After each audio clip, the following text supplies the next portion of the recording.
हमें लगता है ये सब बातें। अच्छा, आपके पिता का नाम क्या है? वो भी शायद आप ना हो जो नाम से बुलाया। क्या नाम है आपका? करण। करण। तो हो सकता है आप वो ना हो, तो आपके पिता का नाम भी पर्चे पर लिख करके आया है। क्या नाम है? जगदीश। जगदीश। जगदीश। कुछ और बोलते हैं? करण जगदीश बोलते। हमने भी यही लिखा, पढ़िए।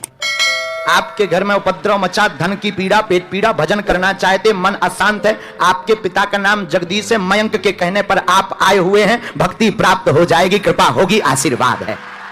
ठीक होगी, भक्ति में मन लगेगा। विचलित बहुत हो, वह स्ट्रेस बहुत हो जाता, क्रोध बहुत आता है, जिस कारण से भक्ति से दूर हो गए थे। बीच में दिमाग भी बहुत तेज चढ़ने लगा था। वर्तमान में कंट्रोल है। आय के स्रोत नहीं है। आय के स्रोत के लिए आप जो है व्यापार साइड में करिएगा। भक्ति तो प्राप्त होगी, पर अन्य क्षेत्र आपका व्यापार माध्यम से चलेगा। साधना में आप पूछने आए हैं कि कौन सी साधना करें। साधना में आप हनुमान साधना, हनुमान चालीसा की साधना करें, जो एक धाम की जय, बालाजी महाराज की जय।